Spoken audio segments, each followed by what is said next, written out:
this is my review tracking an S550 Mustang and what I think and if I do it all over again. Um, I know I say a lot, and this is mainly just my opinion, and I'm just trying to help. If somebody comes across this because they have an S550 and they want to start doing track days, this is just some like advice or kind of learning from my time doing this. I picked the wrong car. I'll say it flat out. I picked the wrong car. Now, I'm an average guy. I have a good job. I make a decent amount of money. Um, far from rich. Far from rich. But, I have a house. I have a standard issue life. And I picked the wrong car to track. The It's funny, you hear, if you pay any attention to track day stuff or read magazines or listen to podcasts, everybody says, the answer is always Miata. The answer is always Miata. And there is a reason for that. And the reason is consumables and the cost of tracking cars regularly. Now, when I got into tracking, I never thought I would kind of get into it as much as I have gotten into it. I just figured I'd be somebody who would do it once in a while, a couple times a month. Luckily, where I live, there's tons of track day options between NASA, Porsche Club of America, and the track I live by, which I live very close to. They offer a lot of stuff themselves as far as options for tracking cars. So when I first got into it, I got into it on the occasion. Like, I just did it a few times a year, a few different events. It was no real big deal. And it was just something I did for fun, more for a social thing, get your friends together. Hey, let's go out to this track day, and, we rip up on each other. I did have some friends that I call level 3 guys. To me, there's three levels of track day guys. You got your occasional users, kind of like drugs. You got your occasional social users or drinkers. We'll make it alcohol. You got your social drinker, just drinks when he's, at a party or out with friends or whatever. But for the most part, doesn't do it on the regular, and you'll never see him drinking by themselves. And that's your standard issue beginner track day guy. You just kind of do it once in a while. You kind of have fun with your friends and this, that, and the other. Not a big deal. Then you have your level 2 guys that they enjoy it. And they enjoy having, we'll put it in alcohol terms again, they enjoy having a drink here and there, every night. Maybe when they come home from work or watching sports on TV, football, basketball, or, they're known to have a drink or two by themselves. But then you have your stage 3, and that's where you're a full-blown alcoholic, and you're spending all your money on it, and it's affecting your life and your lifestyle and how you live, because you can't just put the bottle down or the beer down.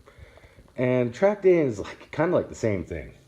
And you can split that up into the same kind of groups. You got your TT racer, door-to-door racer guys who are level 3, and they constantly spend shit tons of money on their cars and racing, and it affects everything in their life, and it's all they think about, and they're just addicted.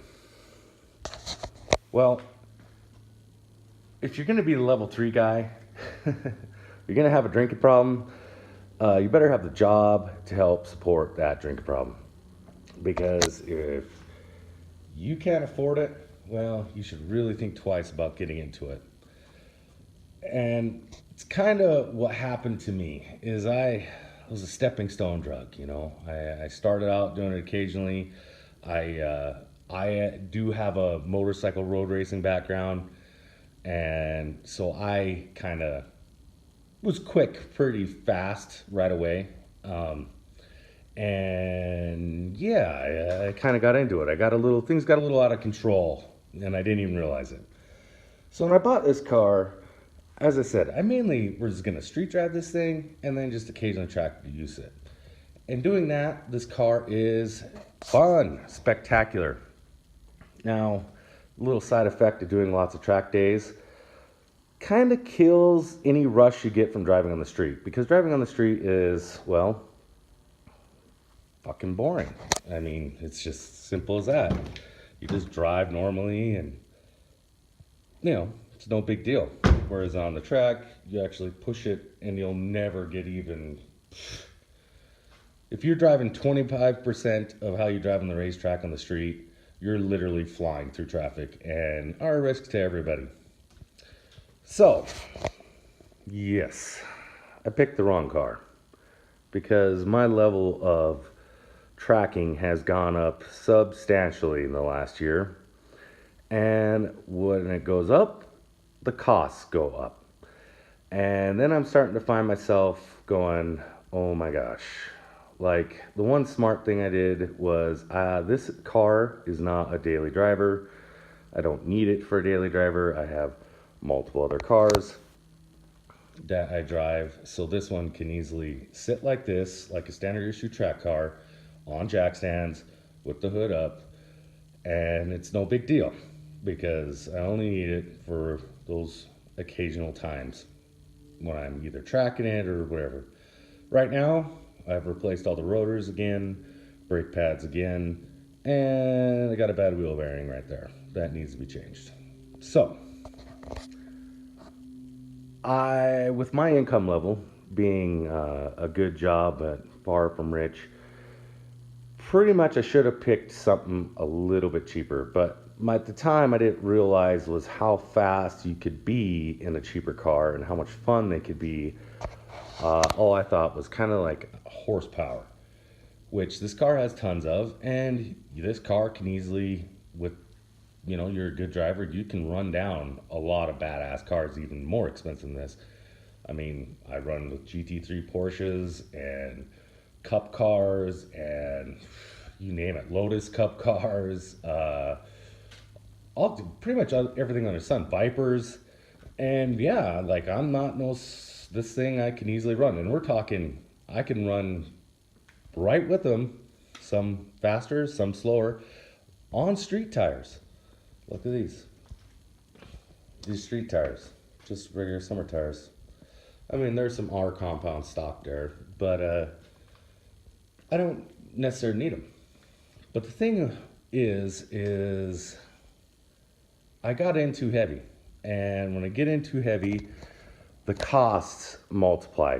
Now, when you're doing it occasionally, it's no big deal. You might I need to get ready for this track day, change your oil, blah, blah, blah, change your brake pads. Maybe a lot of people don't even do that. A lot of people don't even change their tires. And you go out and just have a blast. And that's honestly the funnest it's going to be is when you're a beginner and you're out there with your buddies, because that's fun. It's like no real cost. It's not really an addiction yet.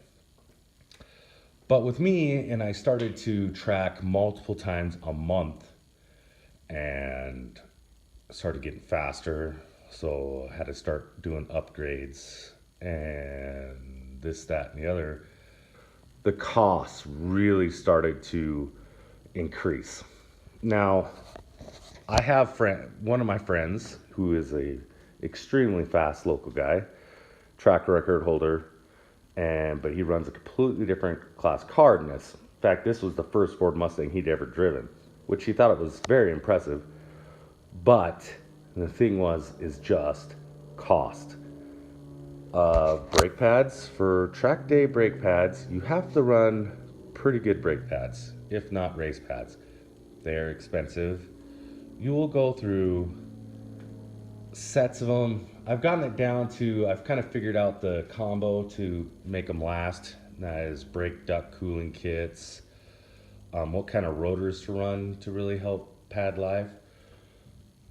But you'll go through a set for the whole car in pretty much 1 to 2 weekends. If you track a lot, if you do like a 3-day weekend, you might burn them up in the whole 3 days, depending on the track and the brake usage. So right then and there, you're talking about It's easily 600 bucks in brake pads. Now, the one thing, if you're going to do lots of track days and you have cars, being kind of semi good on the wrench will be your best friend, because if you're a kind of guy that cannot do anything, doesn't know how to do anything, and you have to have somebody else do it for you, you'll really go broke fast. Now, if you're rich, ignore everything I'm saying because you're rich and you can pay and it's no big deal. But if you're an average guy, $500 just in your brake pads, and then you find out, oh, shoot, my rotors are starting to go. Well, guess what? You're going to be switching out rotors at least once a year. I went through 2 sets of rotors last year and countless sets of brake pads. I don't even know how many sets of brake pads, that many, in a year. That cost alone is a lot of money. Entry fees for a NASA, PCS, any of that stuff, you're going to spend some money. If you do one day, it's going to be like $200. And if you're doing like 2 to 3 days, you're talking anywhere from $400 to $600 to $700 a weekend to run, just in entry fees. And then you got gasoline. Then you have tires. Now, this car is semi-heavy, so it eats tires. Now, if you run street tires, just regular old 300-400 wear street tires, you can get multiple weekends. You can get 3-4 weekends out of a set of tires. After that, they tend to be heat cycled out. Even if you have tread, they start to slip and slide. They don't hold up like they did when they're new. So you need to really think about getting a new set. Or if you don't care, you just run them until they're bald. You're just not going to be that fast. All this stuff adds up. And basically, I've come to the conclusion through looking at how much money I'm spending, this and that and the other, and it's right around $1,500 to $2,000 a month to run this car. And with an occasional surprise $1,000 you got to spend. And that's like wheel bearings. Wheel bearings will definitely go out in the S550 Mustang. Luckily, they're pretty cheap. They're like anywhere about $65 a piece.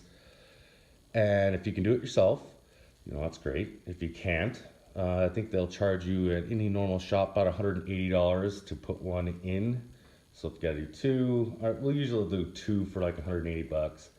So you're talking about $400 to $500 to do your wheel bearings, which you'll do at least once, maybe twice a year, depending on how you have your car set up with your toe in, toe out, and your alignment, this, that, and the other.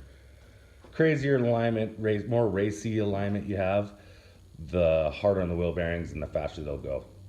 And plus, brake discs, if you have 2-piece brake rotors or 1-piece brake rotors, also affect your wheel bearing life. Go 2-piece brake rotors, the cost goes up quite significantly, and you still got to replace them just as often, and then your costs go up. So, all this stuff starts adding up, and we're not even talking about fuel. And I live by the track, so I literally can drive from my house and be at the track in 20 minutes. Not traveling state to state to do it. Pretty much, it just adds up. It adds up a lot, and it's pretty soon it starts becoming where it's a wear on you. And if it becomes a wear on you financially and this and that, you will break. And there's a reason why NASA has all these HPD entry-level stuff, and they're trying constantly to get feeds of people in, because people drop like flies. And if I could do this all over again, and I knew I was going to get into it as much as I would definitely gone BRZ, Miata, S2000. Granted, S2000 are getting so rare now, they're kind of, the prices are going up for all their stuff. Or a Honda Civic. Something along those lines. Low power, low on consumables, and reliable. And plus, parts are cheap. And if you get a used vehicle, that's really good, because guess what? You can go to the junkyard, you got more aftermarket people that make stuff. The more parts you have available, the cheaper the parts. And yeah, you can do it. So that's kind of my review of the S550 Mustang that track. Great car, love it, fun, fast, just a little expensive for your average Joe to track. If you're rich, as I said, who cares? It's all fun.